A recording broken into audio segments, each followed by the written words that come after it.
As always, we'll begin with examining the content criteria. Your report should present an in-depth, nuanced description of the background surrounding the issue or problem under study. Given that your audience is a decision maker best suited to act upon the issue or problem, they are likely aware of general or common knowledge about your report subject. Your goal then should be to address more sophisticated or less obvious aspects of the issue or problem. You'll want to identify the key players, events, and other aspects of the problem that are relevant to the audience. The ultimate cheat sheet for critical thinking should lead you to questions that go beyond the obvious, such as, why have we allowed this to happen? And how does this disrupt things? As you review the cheat sheet, you should consider how some questions may lead you to more critical discussion of the report subject than others. Your original thoughts and claims in the report should add value to the research you found and integrated in your report. In this way, the written work should offer points of difference that your audience may not have previously considered. Rather than speaking or writing generally, connect your observations, analysis, and evaluation directly to the patterns in your research and how those relate to the people involved, including your audience. Your research should support your recommendation, which should take a direct stance on the issue or problem and offer concrete suggestions for your audience. Those suggestions should be practical and directly state how community leaders or other decision makers should address the issue or problem. You may remember hearing or studying academic argumentation in your previous English classes, so the terms conceding or refuting opposing perspectives will likely be familiar to you. Although you can find an in-depth handout about writing to persuade in technical writing situations on Brightspace, I'll quickly define those terms I mentioned. When you're developing claims related to your recommendation, that is, statements that reveal your position, you should anticipate your audience's responses to those statements. Consider what those whose opinions differ from yours would say about the problem or issue. What could their possible objections to your recommendations be, and what would they believe is best to do in the situation? Rather than simply presenting your opinion, think about how you can incorporate parts of an opposing or opposite perspective in your argument. When you acknowledge part of an opposing viewpoint as valid or relevant to your position, you are conceding. While conceding is often associated with weakness, an effective concession does not entirely cancel out your position. Instead, you may appear more reasonable to that audience, and they will likely be more receptive to hearing your side of the issue. On the other hand, refuting an opposing position means that you are directly disproving, rebutting, or arguing against a claim that the opposing perspective considers to be true, but doing so with credible support, qualifications, and sound logic.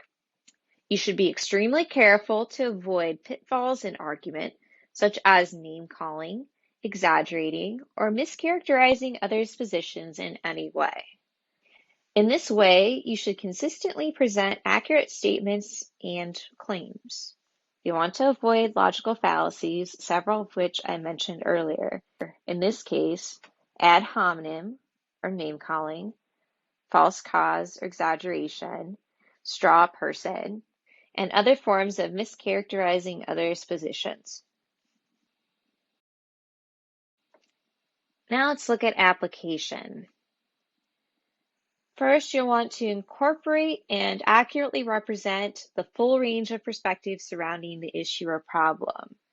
In other words, you'll want to make sure that the information that you presented considers all varied perspectives on the problem. Although you've certainly heard the cliche, there are two sides to every story, I would challenge you to think that there are far more than two sides to every story. You want to consider each person who is involved or each group of people that are involved in your problem or issue have a unique point of view on the situation, and their claims, beliefs, and other elements of their position should be represented in your report and presentation. You want to connect those ideas with secondary research and relevant course materials. So you might think about some different ways that you would use secondary research to describe the problem, support your recommendation, and in that way, you'll use those ideas to build on your own expertise regarding the issue. You may or may not know the decision maker to whom you are directing your report, but you can safely assume they are a knowledgeable, semi-technical reader. Regardless of your professional or personal connection to them, you should use the following questions to inform your thinking about their needs. How much do they already know about the issue or problem?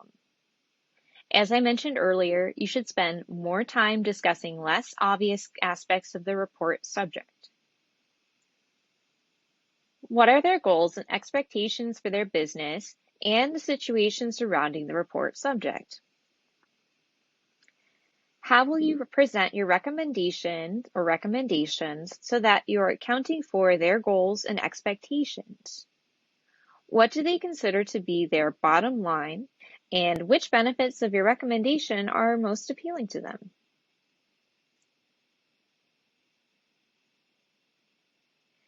If you have direct contact with this person, you might conduct an informal interview to answer these questions. Otherwise, and in place of an interview, you can always use secondary research to investigate these questions. As far as applying rhetorical tools associated with recommendation reports, you can review the Writing to Persuade handout, the cause and effect analysis, and other materials and activities about recommendation reports, and the writing process resources.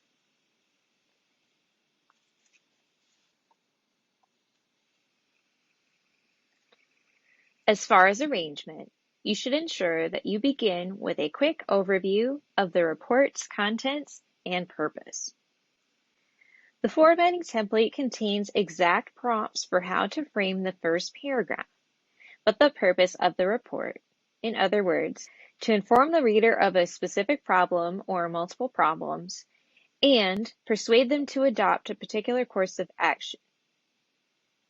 Although the introduction does not have to include all the aspects of the problem and solution, or directly state that the reader should act on your recommendation, the first sentences should clearly and briefly outline what you intend to discuss later in the report body. The formatting template lays out the global structure for the report contents, but the general pattern of topics should flow from causes and effects of the problem to solutions and benefits for those recommendations. Rather than using a conclusion to re-emphasize what the reader should do, you should focus on the advantages of those recommendations. As I mentioned earlier, you should select those benefits that your audience will find most persuasive. You should use transition words to show links between related and separate topics. Then, consider which ideas belong in one paragraph or section, and where to break up longer paragraphs that shift focus or for topics that require extended explanations or elaboration.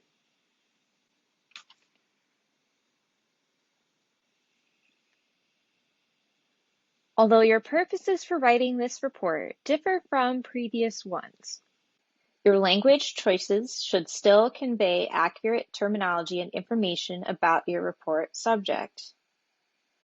Since you are writing for an audience who has more expertise than a layperson, you may select words that are familiar or common industry jargon for those in the professional field who are connected to your report.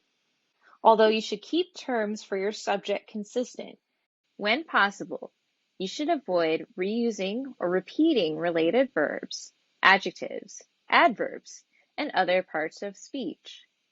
Use synonyms that accurately reflect the nature of what you're describing, but avoid using broad, vague, or overly complex words that aren't a part of your natural vocabulary range. You can address the reader directly and use personal pronouns like you. In this case, the personal pronouns I, me, and my are appropriate because you are taking a direct stance on the subject and also drawing upon your knowledge and personal or professional experience. Doing so will also create a stronger connection to your reader. Indicative verb moods are used most often in these kinds of reports because they communicate factual statements or observations. You should use commands sparingly because they may come across as being overbearing or bossy. Although your tone should be confident, you'll want to be careful not to use overly emotional or harsh language.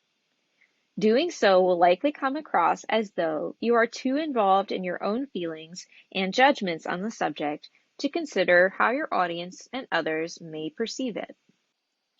Finally, you should employ active voice more often than passive voice. The criteria for mechanics in this report differ slightly from the mechanics criteria for the Technical Specifications and Descriptions report, because you are required to integrate at least 4. secondary sources relevant to your report subject.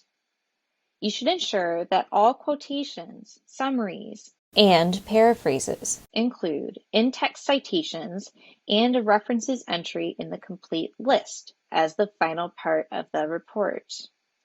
This course assumes that you understand how to quote, summarize, paraphrase, and cite secondary research in the text of your document and create a references or works cited page to document those sources. As far as APA style, the learning materials from week 6 and our APA style resources define and provide examples for citing various sources in this documentation format, both in the body of the report and at the end. The research and critical thinking resources on Brightspace offer strategies and tutorials for locating, integrating, and citing research as well as preventing plagiarism. Again, this course assumes that you have a full range of knowledge and skills in these areas. However, I strongly encourage you to contact me directly with any concerns you have about finding research or about plagiarism. If you do not cite any sources in the report, your grade will reflect it. You should maintain control over surface-level grammatical errors. The report should adhere well to standard margins, 1 inch all the way around the page, standard font, and the template formatting shown in the textbook. and the Word document template on Brightspace. You should be aware of how to avoid common mistakes and apply formatting conventions for font alterations, indentations, and other aspects of what is shown in the textbook. And the Word document template on Brightspace. Here is a quick breakdown of numerical scoring based on each criterion in the rubric. Whichever percentage you earn for content will be a possible number of points out of 15 points. Application will be worth 10 points. Arrangement will be worth 5 points. And voice will be worth 5 points. You can see that the point values are the same as what you saw for several of the other major written report assignments. Since you are integrating and citing research, the point value for mechanics has increased by 5 points. So content and mechanics are equal in terms of point values. The final score will represent your total out of a possible 50 points, which will equate to a percentage or letter grade.